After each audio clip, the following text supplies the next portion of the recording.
தெய்வத்தாலாகாதெனினும் முயற்சித்தன் மெய்வருத்த கூலி தரும். வணக்கம். எழுத்தாளர் சாம்பவி திருநீலகண்டன் அவர்கள் வழங்கும் மோகன கதைச்சிரம் யூடியூப் பக்கத்திற்கு உங்களை அன்போடு வரவேற்கிறோம். இன்று நாம் கேட்க இருக்கும் கதை எழுத்தாளர் சாம்பவி திருநீலகண்டன் அவர்கள் எழுதிய நயனவாசினி. சந்தனகுமரன் நயன மனோகரி இருவரின் காதலையும் போராட்டத்தையும் அதன் பின்பான வாழ்வோவியத்தை பேரன்புடன் பேரழகாய் விவரிக்கிறது இக்கதை. ஆர்ஜே காமாட்சி அவர்கள் குரல் வழியில் உங்கள் செவியை இனிமையாய் நினைக்க கதையை கேட்டு மகிழுங்கள். கதை கேட்போமா? அத்தியாயம் 1. சத்யம் சில்க்ஸ் கோவை ஒப்பனக்கார வீதியில் இயங்கி வரும் பல ஜவுளி நிறுவனங்களுள் சத்யம் சில்க்ஸ் இன்றியமையாத கடையாக உருவாக இருந்தது. 4 மாடிகளை கொண்ட பிரம்மாண்ட கடையை இன்றுதான் பிரபல நடிகை ஒருவர் திறந்து வைத்திருந்தார். ஜே ஜே என்று நல்ல மக்கள் வெள்ளம் ரோட்டை அடைத்து மேடை போட்டு பாட்டு நடனம் பேச்சு என்று கடையின் ஓனர் நடிகையோடு போட்ட ஆட்டம்தான் பேச்சானது. உங்க வேலையில் இருந்தவர்களிடம் கிளி மாதிரி பொண்டாட்டி இருக்க, குரங்காட்ட செட்டப் எதுக்கு என்று பலர் அடித்த கமெண்ட் தான் சத்தியமில் அன்றைய ஹாட் டாபிக்.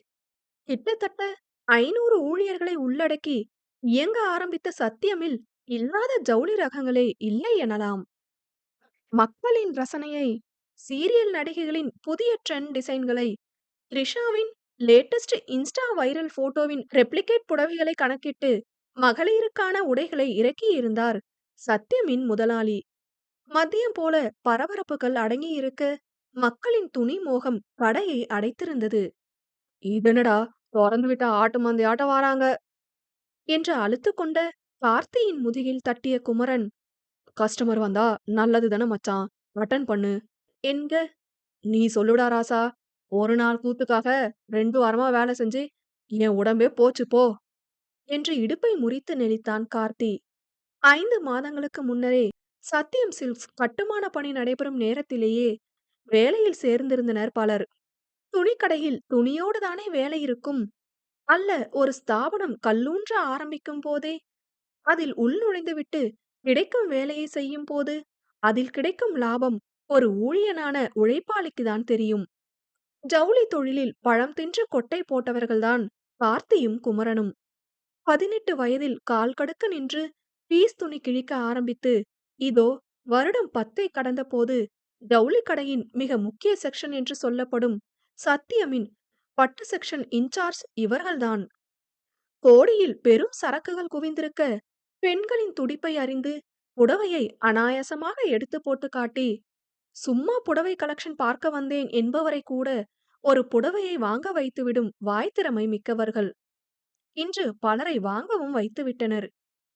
என்னதான் சொல்லு, ஆரணியை விட திருபுவனத்தோட டிசைனே தனிதான். சிலாகித்தபடி வாடிக்கையாளர்களின் புடவையில் தன்னுடைய அடையாள எண் கொண்ட பார்கோட் ஸ்டிக்கரை ஒட்டிய கையோடு பில் போட்டு கொடுத்தான் குமரன். அவன் அருகில் நின்றிருந்த பாண்டி, ஊர் பெருமையா மாப்ள என்றவன் அவனை மேலும் கீழுமாய் பார்த்து, சல்லி பைசாவுக்கு பெருமானம் ஆவாது, மூடிக்கிட்டு கஸ்டமரை கவனி என்றான் நாக்கை மடித்துக் கொண்டு. அடுத்தடுத்து வந்து நின்ற கஸ்டமர்ஸை கவனித்து அவர்கள் தேவை அறிந்து அவனின் ஆலோசனையை கொடுத்து அவர்களின் எண்ணத்தின் நூலை பிடித்து ஒரு புடவையை கொடுப்பதற்குள் அவன் சக்தியை உறிஞ்சி எடுத்திருந்தனர். அவர்களை முடித்த கையுடன் பட்டு கவுண்டருக்குள் வந்த குமரனை, எவ்வளோ போட்டிருக்க குமரா என்று கார்த்தி கேள்வி எழுப்ப, 70 வந்திருக்கோம், நைட்டுக்குள்ள 1 வந்துரும்னு நினைக்கிறேன். நான் இருக்கட்டும்னு அட்டை பாக்ஸ்ல எழுதி வச்சிருக்க மச்சான், இவனுங்களை நம்ப கூடாது என்றான் கணினி முன்பிருந்த காசாளர்களை பார்த்து கொண்டு. பில்லுல நம்ம நம்பர் வரும்ல எரும, அப்புறம் என்ன? குமரன் கடிக்க, இருந்தாலும் புது கடை, அம்புட்டு சர்வரும் புதுசு வேற, மாறி கீறி போச்சுன்னா எல்லாம் ஒரு முன்னேற்பாடுதான் என்றவனின் பேச்சும் ஒத்துக்கொள்ளும்படியாக தான் இருந்தது. இன்சென்டிவ் எப்ப தருவாங்கன்னு கேட்கணும் கார்த்தி. இவனுங்க பாட்டுக்கு ஏதாவது ஒரு நாளை சொன்னா ஆவாது. ஒண்ணு சம்பளத்தோட இருக்கணும், இல்லையா 10ஆம் தேதி தரணும். இல்லைன்னா நான் சொல்லிடலாம்னு இருக்கேன் என்றான் குமரன். அவன் சொல்லும் இன்சென்டிவ் ஆனது அவன் விற்பனை செய்திருக்கும் பொருட்களின் விலைக்கு ஒரு குறிப்பிட்ட அளவு வரும் அவனின் கமிஷனை தான். 70, 80 என்பது கூட அவன் விற்பனை செய்த பொருட்களின் விலை மதிப்பீடு. 1000 ரூபாய் துணியை விற்றிருந்தால் ஒரு குறிப்பிட்ட தொகையும் அதற்கு மேல் செல்ல செல்ல அதன் அளவீடு கணிசமாக ஏறும். ஏன், சம்பள பணத்தை விட இவர்கள் இன்சென்டிவில் தான் அதிக வருமானம் பார்ப்பதே. கடைக்கு கடை அந்த அளவீடு மாறுபட்டாலும், குமரனிற்கும் கார்த்திக்கும் எப்போதும் எங்கு வேலையில் இருந்தாலும் அந்த மதிப்பீட்டு பணம் வந்துவிடும். காரணம் அவர்களின் பேச்சு சாதுரியம். பெண்களின் மண்டையை கழுவியாவது புடவையை வாங்க வைக்காது ஓய மாட்டார்கள் இருவரும். அதில் ஒருவனுக்கு ஒருவன் சளைத்தவனும் இல்லை. கடை திறப்பு நாளில் 30% தள்ளுபடி அறிக்கை வேறு இருக்க நன்றாக கல்லா கட்டியது சத்யம் சில்க்ஸ். நிற்க நேரமில்லாது கடையில் இருந்த 500 ஊழியர்களும் சுழன்று வேலை செய்தனர். பட்டு செக்ஷனில் கூட்டம் சற்று குறையவும் தரையில் அமர்ந்து விட்டான் குமரன். கால் வலி பின்னி எடுத்தது. இன்னும் ஜவுளி கடைகளில் கால் கடுக்க நின்று கொண்டுதான் வியாபாரம் செய்ய வேண்டிய நிலை. அரசாங்கம் உத்தரவை யார் மதிப்பார்? குதிங்காலை நீவி விட்டபடி இருந்தவனிடம், என்னடா ரொம்ப வலியா? பக்கத்தில் நின்றிருந்த வனஜா கேட்க, செமத்தியா வலி இருக்குக்கா என்றான் குமரன் முகம் சுருங்க. நேத்தென்ன தூங்குனீங்களா? விடிய விடிய வேலை இருந்துச்சுன்னு ஜோதி சொன்னா என வனஜா கேட்க, ஆமா, ஒரு நாள் மட்டுமா? 2 வாரமாவே டே அண்ட் நைட் பாக்குறோம். நீ வேற ஏன்க்கா என்றவனின் அலுப்பு அவனின் உழைப்பின் தீவிரத்தை சொன்னது. சந்தனகுமரன் தஞ்சாவூர் திருபுவனத்தை பூர்வீகமாக கொண்ட விவசாயியின் மகன்.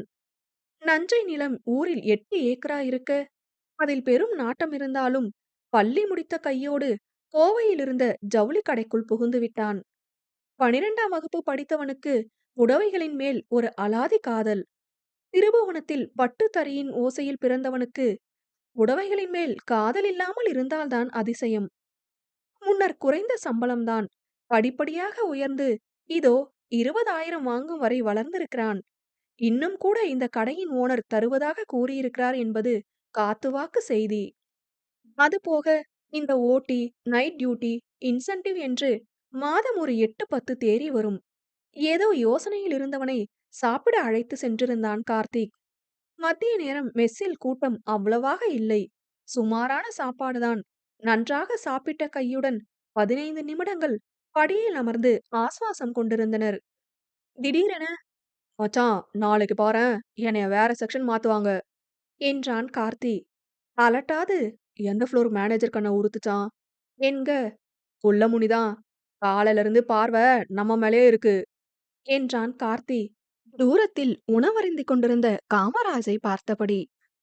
காமராஜ் சத்யமின் முதன்மை மேனேஜர். அந்த வளாகத்தில் எது நடந்தாலும் அவர்தான் பொறுப்பு. 60 நெருங்கும் நபரிடம் அவர் பெயரின் முற்பாதி நெடி வீசும். இதில் குமரனுக்கும் காமராஜிற்கும் ஆரம்பம் தொட்டே ஆகாது. 5:45க்கும் 4:30க்கும் எப்போதும் பாய்ச்சல்தான். அதிலும் கார்த்தியுடன் இருப்பதை மனிதர் இப்போது பார்த்திருக்க, நிச்சயம் ஒரு தரமான சம்பவம் நாளை இருவருக்கும் காத்திருக்கிறது அவரிடம். மாலைக்கு பின் சற்று கூட்டமும் வியாபாரமும் மீண்டும் சூடு பிடித்திருக்க, முதல் நாள் வசூலே 30 லட்சத்தை எட்டியிருந்தது சத்யம் சில்க்ஸ். சத்தியத்தின் முதலாளியான சரபேஸ்வரன் ஃபார்மலில் வாயெல்லாம் பல்லாக வரவேற்பு இடத்திலேயே நின்றிருந்தார். இருந்தால் என்ன, வயது 40 மத்தியில் இருக்கும். வியாபார கலை சுத்தமாய் தெரிந்தது அவர் முகத்தில். முதல் நாள் அவரே எதிர்பார்க்காத அளவு வரவேற்பு கிடைத்திருக்க, கடையை மூடும் நேரம் வரை மனிதர் அங்கிங்கு நகராமல் அனைத்து வேலையாட்களின் மீதும் பார்வையை வைத்தபடி நின்றிருந்தார். கார்த்தியோ, என்ன கிளி வாயெல்லாம் பல்லா நிக்குது, வேற ஏதாவது பச்சி மாட்டிக்கிச்சா என்ன?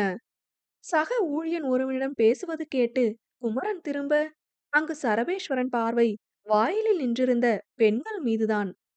அவனோ, இந்த ஆள் வீக் தான், ஆனா ரொம்ப மோசமெல்லாம் இல்ல மச்சான், பாக்கறதோட நிறுத்திக்குவான் என்க. வனஜா, நீ பாத்த, ஒருத்தன் பொண்ணுங்கள பாக்கறத வச்சே அவன் புத்திய சொல்லிடலாம். அடுத்த பொம்பளைங்கள பாக்கறதே தப்பு, இதுல மோசமில்லன்னு வேற சொல்ற. அவர் சண்டை கட்ட, கார்த்திக், ஏக்கா நம்மள மாரியா கிளி இருக்கும்? பணக்கார சாவகாசம் எல்லாம் பணத்தோட இருக்கும் தானே? யார விட்டுச்சு? பொண்ணோ பெண்ணோ எது மேல ஆசை இருந்தாலும் அவன் நாசமா தான் போவான் என்றார் அதீத கோபத்துடன். கார்த்தி அதற்கு மேல் பேசவில்லை. வனஜாவின் ஆங்கார ரூபம் அவனை மேற்கொண்டு அங்கே நிற்கக்கூட விடாது நகர வைத்திருந்தது. முற்கால விட்ட குறை இருக்கும் போல என கூட இருந்தவன் உட்சொருக, குமரன், பேசாம இருங்கடா, அந்த ஆள் காதுக்கு போச்சு, சீட்டு கிழிஞ்சுது பலமாக அதட்டல் அவனிடம். அதற்கு அலட்டிக் கொள்ளவே இல்லை கார்த்தி. இந்த மடம் இல்லாட்டி சந்த மடம் என்றவன் நகர்ந்து விட, குமரனின் பார்வை வாயிலிலேதான் நொடிக்கு குறைவாக படிந்து மீண்டது. அவன் எச்சிலை கூட்டி விழுங்கிய நிமிடம் ஒரு இனம் புரியாத பயம் அவனை கவ்வியது. ஒரு நொடியேனும் அவன் மனது அடித்துக் கொண்டு நின்றது உண்மை. ஆட்கள் குறைந்து கடையை அடைத்து உள்ளே ஒருமுறை சுற்றி பார்த்துவிட்டு வர இரவு 11 மணியை தாண்டி இருந்தது. இன்னைக்கு பாரு பரோட்டா தான் கிடைக்கும் என்றபடி வந்தான் கார்த்தி. அந்த நேரத்திற்கு வேறென்ன உணவு இவர்களை வரவேற்குமாம்? உணவு விடுதிகள் திறந்திருந்தாலும் பெரும்பாலும் இம்மாதிரி வேலையாட்கள் நம்புவது தள்ளு வண்டிகளை தானே. தரத்தை விட உணவு இவர்களின் நா ருசிக்கும் கையிருப்பிற்கும் தக்க இருக்குமே. பொழுதுக்கும் பரோட்டாவை திங்காதடா, சந்தக இட்லி மாதிரி தின்னு தொலை என்று அதட்ட, நடு ராத்திரியில வயிறு பசிக்கும்டா மச்சான், அப்புறம் தூக்கமும் வராது சோகத்த, அப்ப கூட 2 பழத்தை எக்ஸ்ட்ராவா தின்னு என்றபடி 4 இட்லி 2 கல் தோசையுடன் ஒரு ஆம்லெட்டை வெட்டினான் குமரன். கையோடு 2 வாழைப்பழத்தை அமுக்கிக் கொண்டு 1/2 கிலோமீட்டர் தள்ளியிருக்கும் ஹாஸ்டல் வரை நடையிட்டனர். அது அவர்களின் இத்தனை வருட பழக்கம். வெளி உணவு உட்கொள்வதால் மலச்சிக்கல் பிரச்சனை வராதிருக்க பழமும் நடையும் இன்றியமையாது போயிருந்தது. இன்னைக்கு என்ன பீடி அதுக்குள்ள தூங்கிடுச்சு என்று ஹாஸ்டல் வார்டனை ஒரு சுற்று சுற்றி வந்தான் கார்த்தி. ஆண்களுக்கு மட்டும் தங்கும் வசதி உண்டு சத்யம் சில்க்ஸில். பெண்கள் சிக்கலில் முதலாளி சிக்கிக் கொள்ள விரும்பவில்லை போலும். ம் குமரன், கொஞ்சம் விட்டா பீடிய கொசு தூக்கிட்டு போயிடும். நீ வா. எங்க போனாலும் நின்னு சடவெடுத்துக்கிட்டு. அட, அதெல்லாம் ஒரு இளைப்பாறும் தரணும்டா கட்டெரும்பு. அவனை கொத்தாக தூக்கிக் கொண்டு அவர்களுக்கு ஒதுக்கப்பட்டிருந்த அறைக்குள் சென்றான் குமரன். பல அறைகள் வரிசையாக இருந்தது. அதில் அறைக்கு 5 பேர் தங்கியிருக்க அவர்களுக்கான காலை நேர உணவு மட்டும் அங்கு கொடுக்கப்படும். பெரும்பாலும் தென் மாவட்டங்களைச் சேர்ந்த நபர்கள்தான் சத்தியத்தில் வேலையில் இருந்தனர். உள்ளூர்காரர்களும் கணிசமான அளவில் இருந்தாலும் யார் எப்போது வேலையிலிருந்து நீக்கப்படுவர் என்ற அச்சமும் இருந்து வந்தது. பல அறைகளில் தீர்த்தவாரி நடைபெற அந்த வாடை குமரனுக்கு தலைவலியை கொடுத்தது. அவன் கை சுத்தம், அதைவிட உடலளவில் அத்தனை சுத்தமானவன். களைப்பு போக நன்றாக குளித்து அறைக்கு ஓடி வந்து விட்டான். கார்த்தி எந்த அறையில் யாருடன் உருள்கிறானோ, ஒரு 10 நிமிட நிதானமான தியானம் செய்தவன் முகம் சாந்தமானது. தூய வேஷ்டி பனியனுடன் கோரைப்பாயில் படுத்தவனுக்கு அத்தனை அசதி. உழைத்து களைத்த உடம்பு ஓய்வுக்கு தயாராகும் முன் கண்களை மூடி மீனாட்சி என்று நெஞ்சில் கை வைத்து மதுரையை ஆளும் அரசி அவளை மனக்கண்ணில் கொண்டு வந்த நேரம் அவன் முகத்தில்தான் எத்தனை சாந்தம். சந்தனகுமரனின் கண் நிறைத்து விட்டால் அவன் வணங்கி உருகும் கடாதகை நாச்சியார். அத்தியாயம் 2. சந்தனகுமரன். நேற்று கார்த்தி சொன்னது போல்தான் நடந்தது. காலை 8 மணிக்கு அவர்கள் கடையை திறப்பதற்கு முன்பே கார்த்தி உமன் செக்ஷனிற்கு மாற்றப்பட்டிருந்த செய்தி ஹாஸ்டலுக்கு வந்திருந்தது. குமரனும் பாண்டியும் நக்கலாக சிரிக்க கார்த்தி பல்லை கடித்தான். இன்னைக்கு இருக்கு அந்த குள்ளனுக்கு என்றவன் சாப்பிடாது சத்தியமிற்கு விரைந்திருந்தான். கடையின் திறப்புதான் 9 மணி. ஆனால் உள் வேலையெல்லாம் காலை 7 மணிக்கே ஆரம்பித்துவிடும். குமரன் பொறுமையாய் நேரத்திற்கு கிளம்பி நின்றிருக்க, பாண்டி, கருப்பு முத்துக்குமரன் வந்திருக்கானாண்டா, நேத்து மேல சர்வர் ரூம்ல பார்த்ததா பசங்க சொன்னாங்க என்க. அவனுங்க இங்க சென்னை மகாலட்சுமில தானே இருக்கிறதா சொன்னாங்க என்றவன் புருவம் சுருங்கியது. அது வெள்ள முத்துக்குமரன்டா, அங்கேயே அவன் ஒய்ஃபோட செட்டில் ஆகிட்டான். இவன் ஊரு பக்கம் இருந்தவன். புள்ள முனி சொல்லி சார் கூப்பிட்டுருக்காரு என்க. மெல்ல மெல்ல காமராஜனின் முடி பிடிபட ஆரம்பித்திருந்தது குமரனிற்கு. ஆக பிரச்சனைக்கு பிள்ளையார் சுழி இட்டு விட்டார் காமராஜ். இதை குமரனும் நுகர்ந்து விட்டான். எந்த அளவிற்கு அவர் செல்கிறார் பார்ப்போம் என்று நினைத்தபடி வேலைக்கு செல்ல நடந்தவனை யோசனைகள் சூழ்ந்து சுழற்றியது. நிச்சயம் அந்த சுழலின் அடி ஆழம் அவன் வாழ்வாதாரத்தை இம்முறை புரட்டிவிடும் என்று தெரிந்திருந்தாலும் ஒரு அசட்டு தைரியமும் அவனிடம் வராதில்லை. நடந்தபடியே ஊருக்கு அழைத்து அவன் ஐயா அம்மா தம்பியிடம் பேசிய கையுடன் பின் வழியாக சத்தியத்திற்குள் நுழைந்தவனை வரவேற்றது பிரத்யேக லாக்டோகேலமைன் மனம். கண்ணை மூடி ஆழ மூச்சை இழுத்து விட்டவனுக்கு சமநிலை சுத்தமாய் இல்லை. நேற்றிலிருந்து தவித்தவனின் மனது இப்போது மொத்தமாய் கோபத்தை போர்த்தி கொண்டது. பல்லை கடித்துக்கொண்டு பயோமெட்ரிக் பஞ்ச் வைத்தவன் கடைக்குள் திரும்ப, குமரா என்றவள் குரலோடு மனமும் அவனை வசமிழக்க வைத்திருக்க கோபவேகமாய் அவளிடம் திரும்பினான் சந்தனகுமரன். குமரனின் கட்டுப்பாடுதான் அவன் குமரியிடம் மொத்தமாய் கட்டவிழ்ந்து போகுமே. அந்த குமரியானல் நயனி, நயன மனோகரி, சந்தனகுமரனின் காதல் பைங்கிளி. தேன் நிறத்தில் பாந்தமாய் குட்டி குட்டி மடிப்பெடுத்து கட்டிய இளஞ்சிவப்பு வண்ண டிஷ்யூ புடவையில் சற்று தூக்கலான முக அலங்காரத்துடன், விச்சோடா கொண்டையில் காதிலும் கழுத்திலும் சற்று பெரிய முத்து பாசிகள் அணிந்திருந்தவள் நயனம் ஆடிய பய நர்த்தனத்தில் குமரனின் பொறுமை பறந்திருந்தது. செக்யூரிட்டி அக்கா கத்த கத்த அவளின் கொடுங்கையை பற்றி இழுத்துக்கொண்டு பக்கவாட்டு அட்டை பெட்டி குடோனிற்குள் சென்றான். அவன் பிடித்திருந்த கை நன்றாக வலியெடுக்க அதை பிரிக்கும் மார்க்கமின்றி சன்ன குரலில், நேத்து நைட்டு அந்த தெரு நாய் வீட்டுக்கே வந்துட்டான் குமரா என்றாள் தவிப்பாய். ஒரு சிறு அதிர்வோடு, என்ன என்றவன் மண்டை சூடானது. அவன் கண்ணை பார்த்தபடி, ம் குடிச்சிருந்தான் வேற என்க அவன் கோபம் அவள் கையில் வெளிப்பட்டது. அதில் சற்று நெளிந்தவள், வேலை முடிஞ்சு போறப்ப வழிமறிச்சு நின்னான்.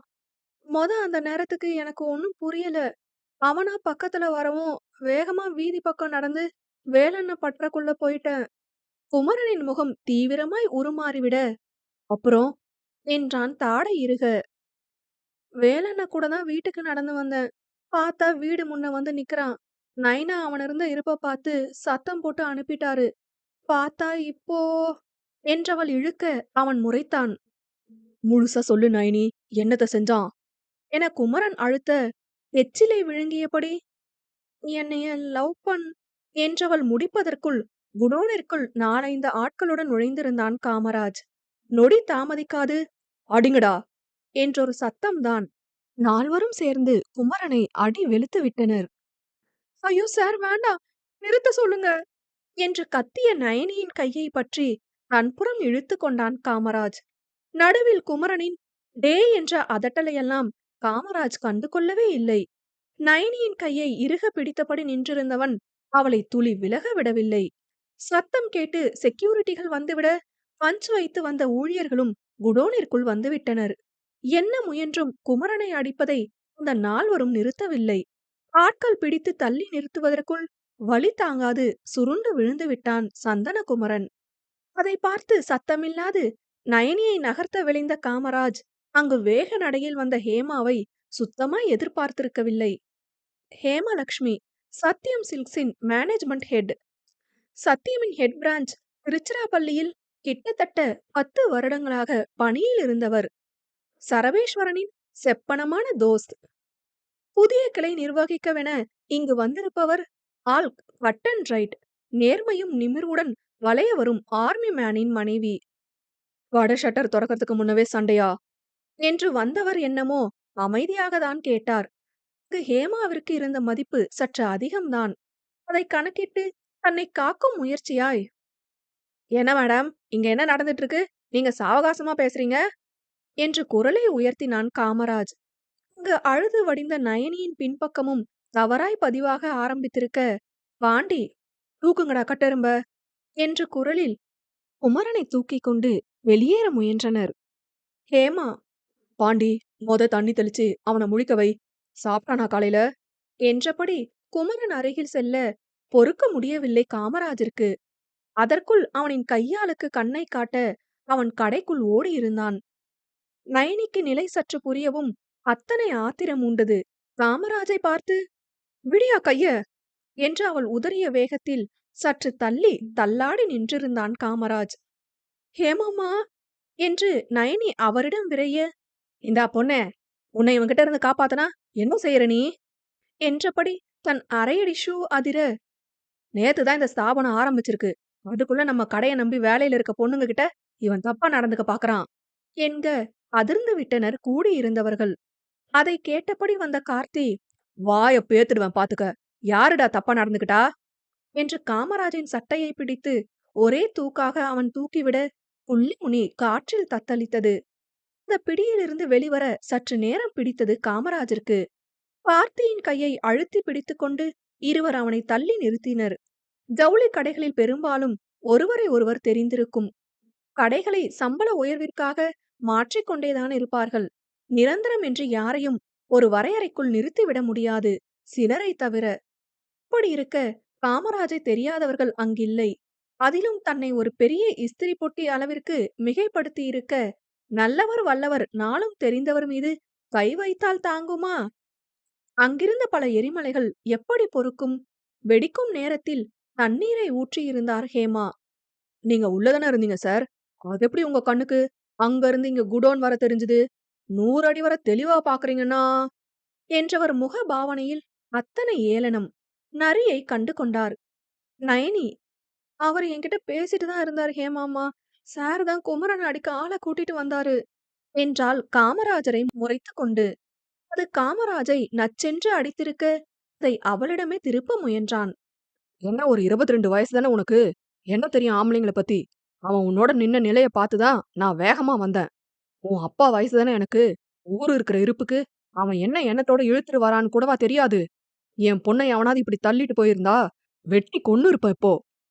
உடல் நடுங்க ஆத்திரம் பொங்கி வழிய காமராஜ் ஆடிய ஆட்டத்தில் ஹேமாவே அவரை நம்பியிருப்பார் போல. அத்தனை தேர்ந்த நடிப்பு. பெண்ணிற்கு ஏற்பட்ட அவமானத்தை தாங்காத ஒரு ஆண்மகனை அப்படியே பிரதிபலித்தான் காமராஜ். குமரன் முழித்திருக்க அங்கு முத்துக்குமரன் வந்துவிட்டான். நயனி ஹேமாவிடம் நடந்ததை விளக்க, அவனை காப்பாத்த சும்மா சொல்லாத மனோ. அவன் உன்கிட்ட தப்பாதான் நடந்துகிட்டான்.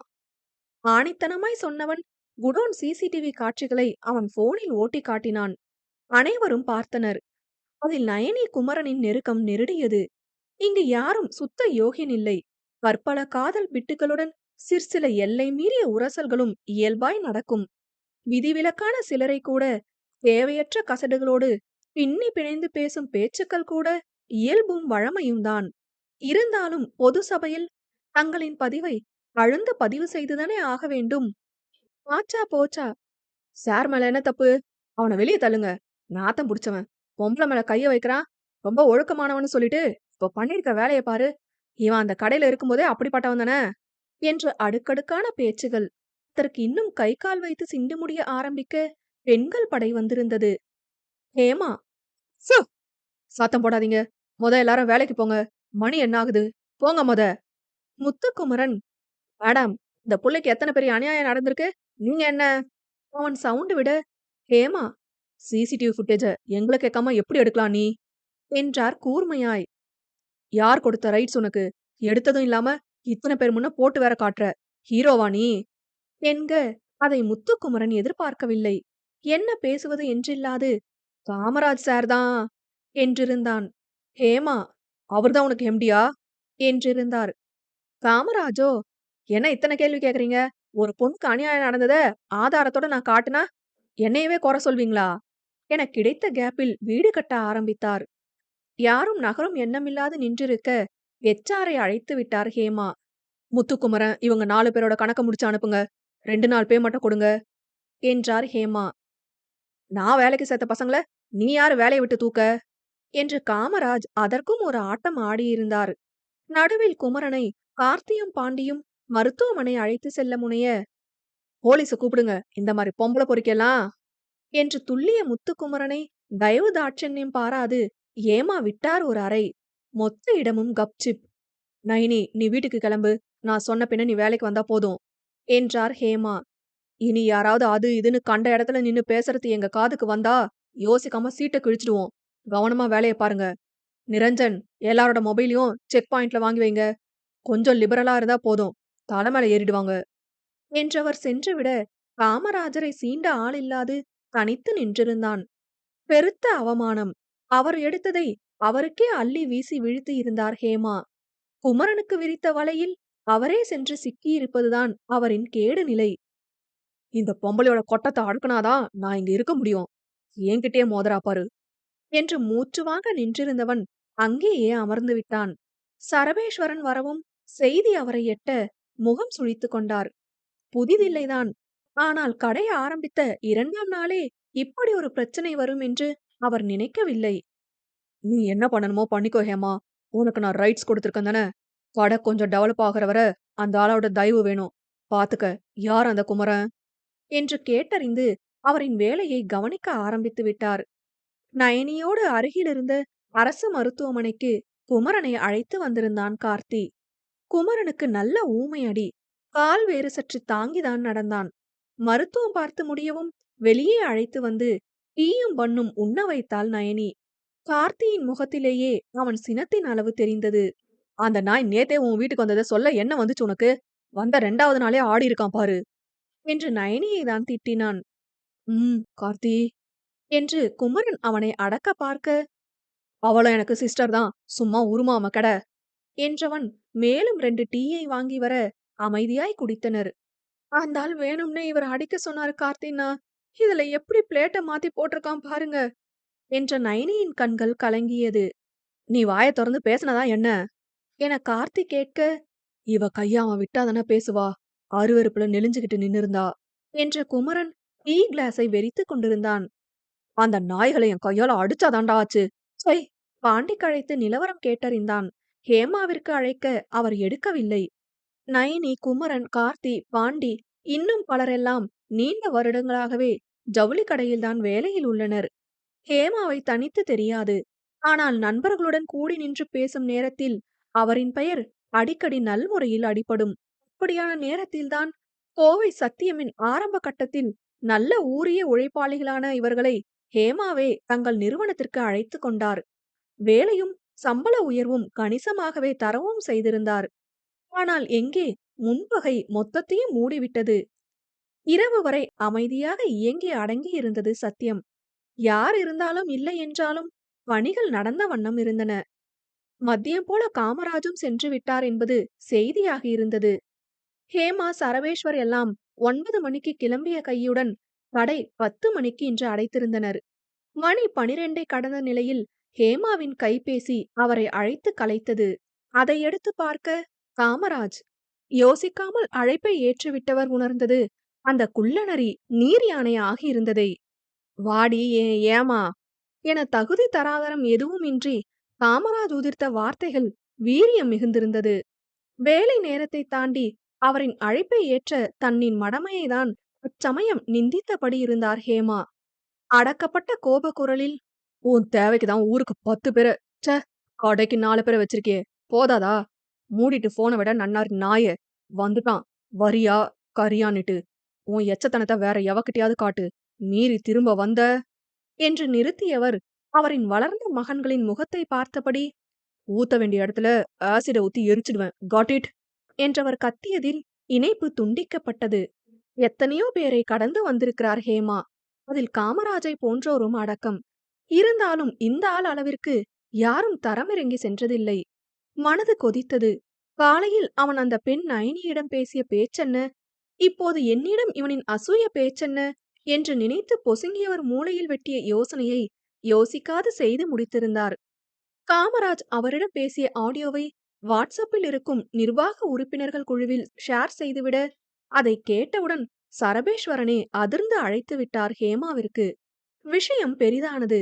காமராஜின் மற்றொரு முகத்திரை கிழிக்கப்பட்டது கொரோனாவை விட வேகமாக பரவியது. அதை கொஞ்சமும் எதிர்பாராத காமராஜின் வன்ம வெறி குமரனிடம்தான் திரும்பியது.